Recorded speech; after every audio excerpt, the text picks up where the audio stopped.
Welcome to Bold Talk series where creativity, leadership, ideas, innovation come together. My name is Epi Ludvik, and today I have a privilege to have a short one-on-one conversation with Richard Hart, founder and CEO and surgeon at NextGen Surgery.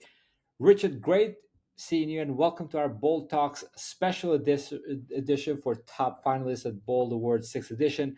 How are you? I'm doing great, Epi. Thanks so much. I mean, I'm excited. The getting the nomination as an invitation only from you, and a little while ago, and then submitting and going through this process to get to this point where I'm getting ready to jet and come out to Lisbon has just been a whirlwind, and That's it's amazing. given me a huge opportunity to learn about you and what you guys are doing and how phenomenal crowdsourcing is. Great. Well, Richard, I'm also very excited to meet you in person now, 2 weeks. Wow, time flies. Yeah, Congratulations it on being does. top finalist, and hopefully there will be a win on your side. Tell us about the next gen surgery, uh, the journey. How did you end up with next gen surgery, and what does this recognition mean to you? So next gen surgery is really the embodiment, believe it or not, of the last 40 years of my life. Prior to going to medical school, I competed internationally in sport for Canada.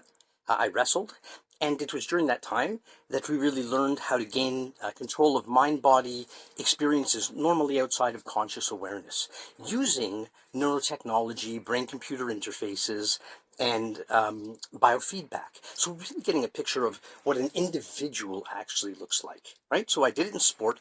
I then went into medical school, and during my own surgical training, I use this on myself to teach to teach surgery, to be able to acquire new skills. So what I did is I swapped out this skill set that I had for sport to acquire the surgical skills that I needed, but critically kept the more, the cognitive, affective, and biobehavioral aspects of performance the same. Now, it wasn't scalable before, right? But, I started talking about it as a concept, putting surgery and sport together, and back in 2011. And here we are now. And it was in 2017 that all of a sudden it went boom, because all of a sudden I saw the HoloLens. And then I went, okay, now we can take wearables, which we didn't have before, and create a platform where you can train any day, anytime, at your own convenience in an innovative and evolutionary way that's never been done in medicine and surgery before. And that's where it came from. And my goal, like I was telling you before, I left my surgical practice to build this. That's bold. That's how much I believe in this aspect, or this new paradigm for training. I used to talk about it just for performance, performance, performance, but really it's looking at preventable harm, right? And Yeah. dealing with the human lapses that cause harm in the operating room that we can actually prevent. Yeah, I can imagine. Well, Richard, we're living in very special times, right? And so, if you don't do it now, when? And if you're not going to do it, who's going to do it, right? and Absolutely, absolutely. and I think like sometimes people are truly they're overthinking way too much about doing bold things. And for us, like what we're trying to do with bold, what we're trying to emphasize, everyone has the power, and so once you know that power, there's going to be some greatness happening to you. Obviously there's got to be a lot of other things that you need to have. You need to have a discipline. You need to make sure that you got to persevere. You need to make sure that you also understand like how the starting the company is, and being a founder, building a team, and so on. Give us like an overview in terms of a next gen surgery, in terms of the innovation, because healthcare, I mean, it's so ripe for disruption, right? And so give us your ideas in terms of where is it right now in terms of the innovation. How are you pushing these boundaries, and what challenges are you seeing starting such innovative company? Thanks. Those are great questions. I mean, first and foremost, I have to sort of acknowledge and thank, the VR surgical training companies that are already out there that are doing phenomenal work. right? I mean, because when I started, I was like, okay, am I going to reinvent the wheel and create all new content, or is what I'm bringing so different that I don't, that's not the niche I need to worry about. That's why I can become a collaborator as opposed to a competitor. So while everybody is training in skill acquisition and execution, ultimately leading to automaticity, right, through the process of neuroplasticity, what I'm doing, elite performance is predicated on two things, right? It has the skill, technical skill. Okay, we know as a surgeon you need to have, technical skill up here. But the harder requisite to develop is the ability to self-regulate, right? To be able to remain calm and either control or use your emotions during critical moments, right?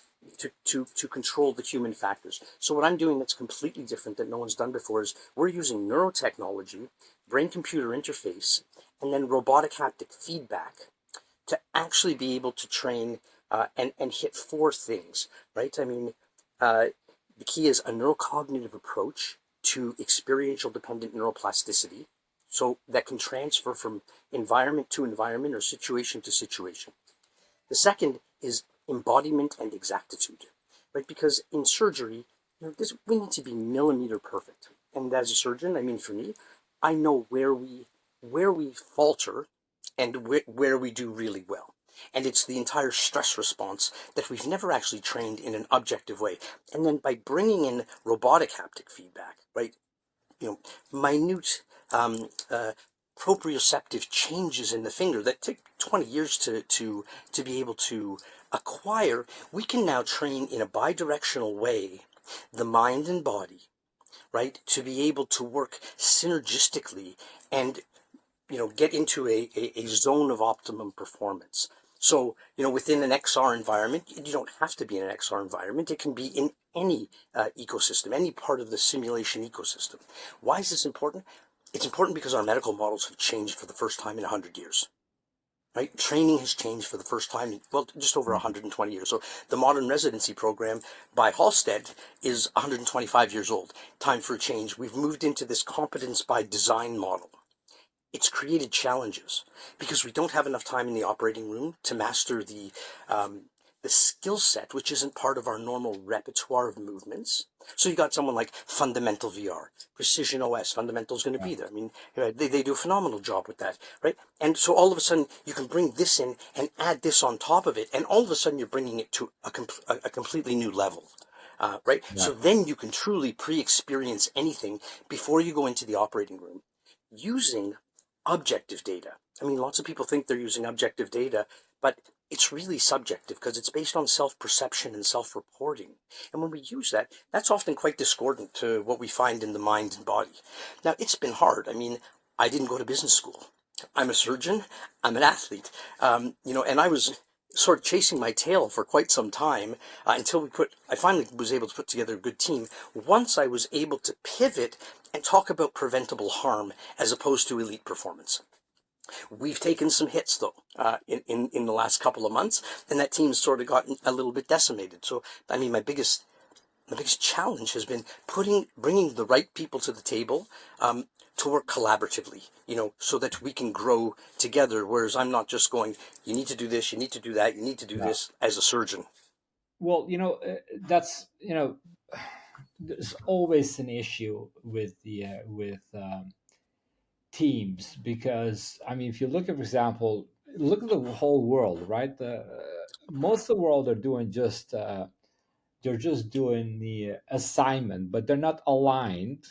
So Right. there's not much of alignment, but they just keep doing stuff. So they're not focused so much on their why. Why are you doing? Why are you doing this?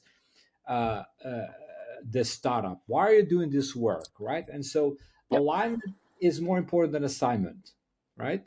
And I so like for that. me, it's like when I look at it, is the how can we align our teams? How can we align our people together better, that they understand their why, and they can put their extra effort to make sure that we're pushing the boundaries, right? So I understand your frustration, but how do you see this, like, beyond that? Because you're in an industry that's often resists change. Okay, uh, how do you bring this, for example, even to the customers, like, this changes, and where do you see the pushback? Yeah, so the biggest pushback is really in surgery or in procedural based training, because this can really go into any sector where you Yeah. need to acquire a skill under pressure. But the biggest pushback has been tradition and ego, right? Surgeons are like, I don't need this. Why would I need this? I'm already great. You know, that's the sort of 55, 50-year-old surgeon who's kind of, coming closer to the end of their career. Whereas this younger generation who grew up gaming and things like that understand really the utility of working in that type of an environment. Now, we got lucky.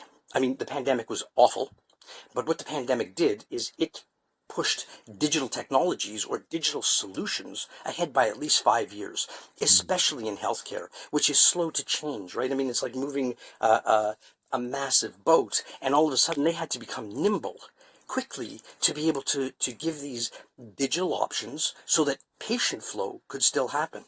So the sell becomes a little bit easier in that we now become a solution that can layer onto this massive investment that they've already made. Whereas Mm. before, we were a level of infrastructure that would have had to been put in, and it becomes a massive investment. Now they have this massive investment, they have this technology there. Now we become an end-to-end solution. And all of a sudden, we become something that is more of a need to have as opposed to a nice to have, Yeah, yeah, yeah, right? yeah. I got you. Yeah, and this, I mean, I'm with you because I've been watching Apple get into the game of spatial computing and what they did, and I went and got the Apple Vision Pro, and it's incredible, amazing in terms of the haptic technology that is there, the lidar technology, the things that you can do now. You just need to make sure you got to have a superb connectivity, and in order to do things that you were never able to do before. So in terms of a surgery, I mean, think about like things, how incredible things can be, like what the fundamental VR is doing and what you're trying to do. It's incredible. Yeah, I mean, I think, we all these companies, we all sort of differ on our approach or Yeah. what we believe is important that needs to be solved.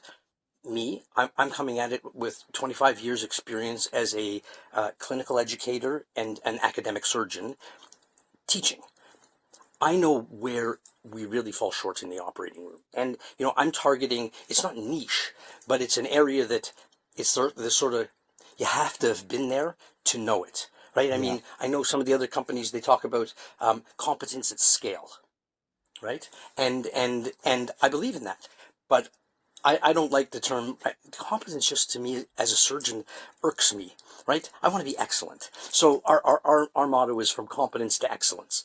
But you got to get competent first, right? And so there's a lot of room for everybody to be able to, I don't want to say play in this space, but to really collaborate and transform. I mean, this is really, it's a transformational time. We're in the fourth industrial revolution and the second surgical renaissance. To quote my friend Robert Masson, my why is really the right place, right time, right person. And that may sound egotistical, and I hope it doesn't. But it's, I've known about this type of applied psychophysiological training that I've personally used in two separate domains, often compared, sport and surgery. So we have that. And then we have, for the first time in over 100 years, a change in our training paradigm that is never going to happen again, right? What we're laying down now in terms of training in this era of competence by design is going to be for the next 100 years. And we have, the technological era that we're in with immersive and interactive technologies, robotic haptic feedback, spatial computing, edge computing, the Internet of Things, or as I like to call it, the Internet of Surgical Things, using sensors. And all of a sudden, it's like a perfect storm. It's all come together at the right time. So it's not me going out and trying to find a problem. I have a solution to a problem that has existed for a long time Yeah. that has never been done before, right? And Yeah. we're now acknowledging, or we're seeing, and it's hard to say as a surgeon, we're not as good as we think we are. We make mistakes. Yeah. And there's data, right? 8.7% of the global healthcare budgets goes toward treating harm, and it's preventable. That's about $600 billion a year that Wow. we could target and address. And it's all Yeah. from lapses in human factors. Yeah. Yeah. Very, very exciting time. Richard, I wish we have more time. These are short conversations. So, last Yeah. question: what does the word bold mean to you? Um, Bold means to me, it doesn't mean being careless, and it doesn't mean being risky and careless. It means my own brand of mystique and a passion for excellence, and and to not be afraid to reach beyond where you think you can go. I've done it before. Everybody would like to have a soft landing, and I've come most of the times crashing in, and recognizing that you don't fail unless you quit. So being bold means recognizing that you're just not there yet. It doesn't mean you failed. You're just not there yet, and it doesn't mean to stop. It means because when you hit those breaks, that's where you find the blueprints to success. So being bold to me is just like in wrestling, or Amazing. in Formula One racing. Right? If there's a Amazing. gap and you don't go for it, you're no longer a race car driver. I see a gap, I'm going to go for it, and there's a lot of great people like you out there who are recognizing that it's Thank you. important, and I'm looking forward to Thank you, that Richard. meeting. Passion for excellence. I can completely see that passion that you have, and looking forward to seeing you in Lisbon. Until next time, be great, be bold. God bless. Awesome. Thanks, Epi. We'll see you in a couple weeks. Thank you.